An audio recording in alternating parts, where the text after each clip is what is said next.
प्रकाश sir, ये इंतहा पर आमादा क्यों है? बार बार अब ये कह रहे तो इंतहा हो रही है जो डोनाल्ड ट्रंप या उनकी सरकार है। हमने ये भी पहले भी इस पे बात करी है एक बार कि ये जो हथकड़ी लगाना, बेड़ियां लगाना, ठीक है, कोई हार्डकोर क्रिमिनल्स यदि उसमें है शामिल तो वहां कर लिया जाए, लेकिन इन जनरल उनको ना आप टॉयलेट जाने देते हैं, ना उनको खाने के लिए प्रॉपर दे रहे हैं। तो क्या है, क्या इसके पीछे क्या देखा जाए, क्यों इतनी? और आज जो माय डियर ट्रंप है, वो मोदी जी के मित्र हैं, मोदी जी के। आपकी टिप्पणी। संजीव जी नमस्कार। ये जो मोदी जी के बारे में कहा जा रहा है, मोदी जी को जो चीजें करनी चाहिए वो नहीं कर रहे हैं, ये बात तो 100% सही है। दरअसल डोनाल्ड ट्रंप एक व्यापारी आदमी है, और एक व्यापारी जब राष्ट्राध्यक्ष बन जाता है तो वो व्यापार की तरह राजनीति को करना चाहता है। डोनाल्ड ट्रंप चाहता है कि भारत उसके आगे झुके और झुकता ही चला जाए। आपको याद होगा कि जब डोनाल्ड ट्रंप का पिछला कार्यकाल था, तब भी उसने भारत के ऊपर आरोप लगाया था कि उसने भारी टैरिफ लगा रखा है। खास करके हार्ले डेविडसन मोटर बाइक को लेकर उसने बड़ी आपत्ति की थी कि भारत ने 100% उस पर टैरिफ लगा दिया है। बड़ी गंभीर बात थी। भारत और अमेरिका के बीच आप देखिए द्विपक्षीय व्यापार है, 190 अरब डॉलर तक पहुंच गया, और अमेरिका को भारत से निर्यात होने वाली वस्तुएं बढ़ के 123 अरब हो गई हैं। 22% कारोबार हुआ। तो भारत का निर्यात जो है वो काफी कम है, अमेरिका से हम जो आयात कर रहे हैं वो काफी ज्यादा है। लेकिन डोनाल्ड ट्रंप और उनके खास लोग ये नहीं चाहते कि इतने में संतुष्ट हो। खास करके आप देखिए, जो स्थिति हमारे देश में गौतम अडानी की है, वही स्थिति एलोन मस्क की अमेरिका में कही जाती है कि एलोन मस्क ट्रंप के अडानी है। वो चाहते थे कि भारत को उनकी इलेक्ट्रिक कार भारत में इंपोर्ट की जाए बड़े पैमाने पे, लेकिन भारत ने कहा कि हम इतना टैरिफ लगाएंगे ही। एलोन मस्क चाहता था कि भारत में उसकी फैक्ट्री खुले और वो चीन और तमाम देशों में कार सप्लाई करें, लेकिन भारत ने कहा कि हम तभी करेंगे, हम अपने हिसाब से करेंगे, आपकी सुविधा के हिसाब से नहीं करेंगे। तो एलोन मस्क के सपने कामयाब नहीं हुए थे पिछले कार्यकाल के दौरान। अब वो ट्रंप के खासम खास बन गए। उन्होंने एक पैरेलल मीडिया हाउस कहना चाहिए, ट्विटर को खरीद लिया है, उससे एक्स बना दिया है, और एक्स का उपयोग उन्होंने पूरी तरह राजनीतिक रूप से किया। और ट्रंप इस बात को जानते कि उनके लिए एलोन मस्क जरूरी है, और भारत उसकी प्रायोरिटी लिस्ट में न कभी था न कभी है। ये मुगालता नहीं पालना चाहिए कि हमारे प्रधानमंत्री अमेरिकी राष्ट्रपति का मित्र हैं, क्योंकि अंतर्राष्ट्रीय राजनीति में और कूटनीति में कोई दोस्त नहीं होता, कोई दुश्मन नहीं होता। एक ही सिद्धांत है, हमारे देश का भला जिसमें है वो हमारी कूटनीति है, और यही होता है, हम भी यही करते आए हैं। लेकिन अमेरिका जो कर रहा है ये उसका सबसे विद्रूप रूप अभी देखने को मिल रहा है। डोनाल्ड ट्रंप बार बार कहते रहे कि भारतवंशियों का बड़ा योगदान रहा है अमेरिका की इकोनॉमी में, वे इस बात को स्वीकारते हैं।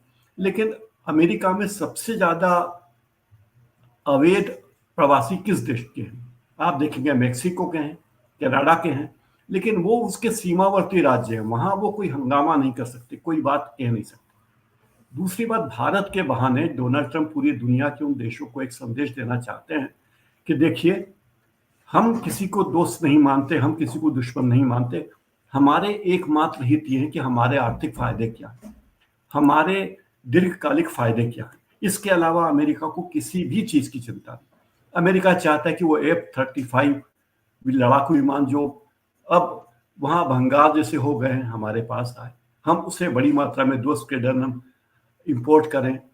अमेरिका चाहता है कि हम उससे कच्चा तेल लें, हम उससे गैस खरीदें, और उस सब का भुगतान डॉलर में करें। तो डॉलर अमेरिका की दुखती रग है। दूसरी बात, अमेरिका की एक बड़ी दुखती रग पिछले कुछ वर्षों में हुई है, वो है ब्रिक्स समुदाय। ब्रिक्स देशों ने अपनी मुद्रा शुरू करने की बात की कि एक कॉमन मुद्रा ब्रिक्स देशों की हो, यानी ब्राजील, भारत, रूस, चीन, इन सब, और कुछ देश हैं उसमें, करीब 1 दर्जन छोटे देश भी हैं। तो वो अमेरिका को सबसे बुरा ये लगा कि हमारे डॉलर के होते हुए आप ब्रिक्स देश वाले कैसे अपनी मुद्रा बनाएंगे? आपको तो डॉलर में ही कारोबार करना चाहिए। डॉलर की कीमतें मनमाने तौर पर बढ़ती जा रही है, और हम डॉलर में कारोबार करें, ये अमेरिका की जिद है। दूसरी तरफ हम देखते हैं कि हमारी स्थिति है कि हमारे प्रधानमंत्री जो विरोध करना चाहिए उतना भी विरोध नहीं कर रहे हैं। हमारे विदेश मंत्री जो खुद आईएफएस रहे हैं, अमेरिका में राजदूत रहे हैं, जिस तरीके से उन्हें विरोध करना चाहिए, मैं आपकी नीतियों से सहयोग, ठीक है आपने ऐसा किया, आप अपनी जगह होंगे सही, लेकिन हमारी भी कोई बात है।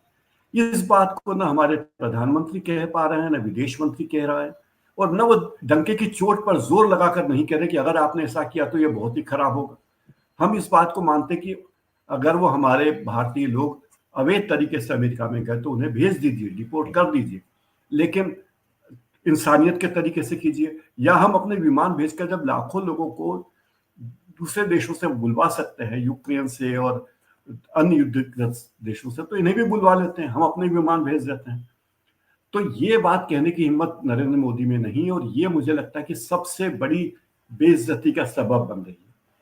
फिर नरेंद्र मोदी से ट्रंप को एक और खुन्नस है। जब पिछली बार नरेंद्र मोदी अमेरिका गए थे और ट्रंप अपना चुनाव प्रचार कर रहे थे, ट्रंप ने एक प्रेस कॉन्फ्रेंस में उम्मीद जताई थी कि भारत के प्रधानमंत्री आ रहे हैं और मैं उनसे मिलूंगा, लेकिन कमला हैरिस उम्मीदवार थी राष्ट्रपति पद के लिए, और नरेंद्र मोदी को सलाह दी गई कि ऐसे मोड़ पे, क्योंकि पहले एक बार अपनी बेइज्जती करवा चुके हैं, आएगा तो ट्रंप ही कह के, जीतेगा तो ट्रंप ही, अगली बार ट्रंप सरकार कह के, तो ये नहीं करना चाहिए। नरेंद्र मोदी ट्रंप से नहीं मिले तो ट्रंप को ये भी खुन्नस है।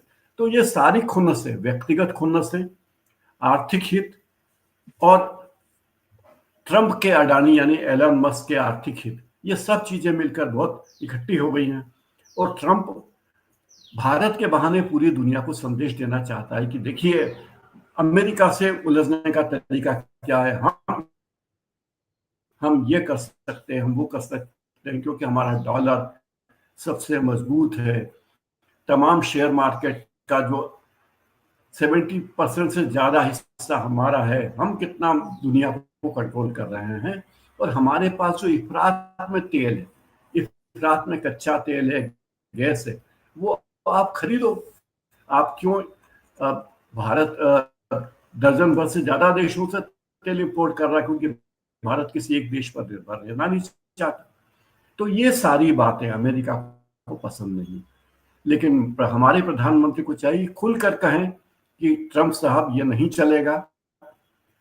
अगर मैं ये मानता हूं संजीव जी की जितनी हमें अमेरिका की जरूरत है, बिल्कुल बिल्कुल, अमेरिका को भी उतनी उनकी हमारी उतनी ही जरूरत है, इसलिए हमें ज्यादा बहुत अच्छी झुकने बात की जरूरत नहीं है। ये जी। लेन देन का मामला है, कारोबार का मामला है, तो हम जितना झुकेंगे वो हमें हमें उतना ही झुकाने की कोशिश करेंगे। तो हमें डट के विरोध करना चाहिए कि ऐसा नहीं चलेगा डोनाल्ड ट्रंप, ये नहीं चलेगा। बिल्कुल संजीव बिल्कुल बिल्कुल, 85 जी, करोड़ हिंदुस्तानियों को आप 5 किलो अनाज दे के मैनेज कर रहे हैं। प्रकाश सर, जो हम ये दिल्ली की बात अभी भी करें, बना दिल्ली में रहे हैं। ये कंफ्यूजन क्यों क्रिएट करते हैं? हो गए 10 दिन, आप इतनी इतनी दिक्कत नहीं, आप वहीं से बैठ के एक जुबान हिला दीजिएगा। अमेरिका में बैठ के भी कर सकते थे, फ्रांस से भी आप निर्दय वहां से कर सकते थे, जो दूसरा देश था जहां आप घूमने गए हुए थे या दौरे पे गए थे, विदेश दौरे, वहां से कहते तो भी मुख्यमंत्री तो चुन ही लिया जाता, पर्ची तो वहां से भी चली जाती। और फिर आप वही सब बातें कि लोकतंत्र विधायकों के बीच चुना जाएगा, क्या आडंबर है, क्यों है? और दिल्ली में हम देख रहे हैं क्या कुछ हो रहा है सामने। प्रकाश सर। संजीव जी, मुझे आप उस राज्य का नाम बता दीजिए जहां के विधायकों ने मुख्यमंत्री चुना। तो वही हम बात कर रहे हैं, किसी पर्ची से भी ही राज्य निकलना है, में, पर्ची से निकलना हाँ, है। निकलना हाई कमान से है, चाहे हाई जी कमान किसी भी पार्टी की हो, कांग्रेस की हो। डी के शिव कुमार को मुख्यमंत्री बनना था लेकिन बने दूसरे। जी हाँ। इसी तरह मध्य प्रदेश में, छत्तीसगढ़ में, राजस्थान में, उत्तर प्रदेश में योगी जी कैसे मुख्यमंत्री बने थे सब जानते हैं। कोई विधायकों ने चुना था? कोई नहीं चुनता। लेकिन इतनी देर करते हैं, मुझे एक एक दो चीजें बड़ी मिली जुली लगती है। जी जब जी ट्रंप साहब ने अपनी प्रेस कॉन्फ्रेंस की जीतने के बाद वाली, तो एलॉन मस्क भी वहां थे, और एलॉन मस्क का बच्चा भी उनके साथ था, कभी पीठ पे चढ़ता, कभी कुछ कहता। तो ये बताया गया कि ये जानबूझकर मस्क के बच्चे को रखा गया ताकि ट्रंप की बेवकूफियों की तरफ ध्यान ना जाए। ट्रंप जो बड़बोलापन दिखा रहे हैं, ध्यान उस बच्चे की तरफ चला जाए मीडिया का, ये बात कही। अब ये जो माहौल बनाया जा रहा है, एक तो एक कंफ्यूजन ताकि मीडिया में चर्चा रहे कौन बनेगा मुख्यमंत्री, कौन बनेगा मुख्यमंत्री। ये तो पहले से ही तय होगा कि कौन बनेगा। अगर अगर जीते जी तो जी कौन जी, बनेगा, तो ये पहले से तय होगा। लेकिन नाटक की अभी मोदी जी विदेश में है, वो आएंगे, उसके बाद तय होगा, फिर चुना जाएगा, फिर वो मोदी जी से मिलने जाएगा। ये सारी ये पार्टी के पीआर एक्टिविटीज है। और मुझे लगता है बीजेपी एक चमत्कार या नाटक करती कि एक ऐसे व्यक्ति को मुख्यमंत्री बनाती है जिसकी बिल्कुल चर्चा ना हो। मध्य प्रदेश में यही हुआ, छत्तीसगढ़ में यही हुआ, राजस्थान में यही हुआ। तो वहां भी वो कोई ऐसे व्यक्ति को बनाएंगे जो विधायक हो, ये भी जरूरी नहीं है। और मुख्य जैसे मध्य प्रदेश में कि जिन लोगों के सामने चिट निकाली गई, लिफाफा खोला गया, वो सभी बेचारे मुख्यमंत्री पद के दावेदार थे। तो ऐसा ही एक नाटक नौटंकी दिल्ली में भी होगी। अब 10 दिन हो गए हैं, लगभग 8 तारीख से 17 तारीख हो गई है। अब 20 तारीख तक, अब बोलेंगे 20 तारीख तक हम मुख्यमंत्री का चयन कर लेंगे। तो भाई एक पार्टी जो इतनी बड़ी पार्टी, इतना बड़ा संगठन है, इतना बड़ा मुख्यालय है, सैकड़ों करोड़ का मुख्यालय है, वो एक मुख्यमंत्री का चयन करने में, भाई प्रक्रिया स्पष्ट है कि विधायक जिसको चुनेंगे वो बनेगा, लेकिन नहीं बन रहा है। तो ये बीजेपी के प्रचार का तरीका है कि लोग हमारी चर्चा करते रहें, याद दिलाते रहें कि हम जीते हैं चुनाव, और पार्टी में असंतुष्टों को टाला जा सके कि देखो भाई हम तो सोच समझ के बना रहे हैं, हमारी मजबूरी समझिए। संजीव।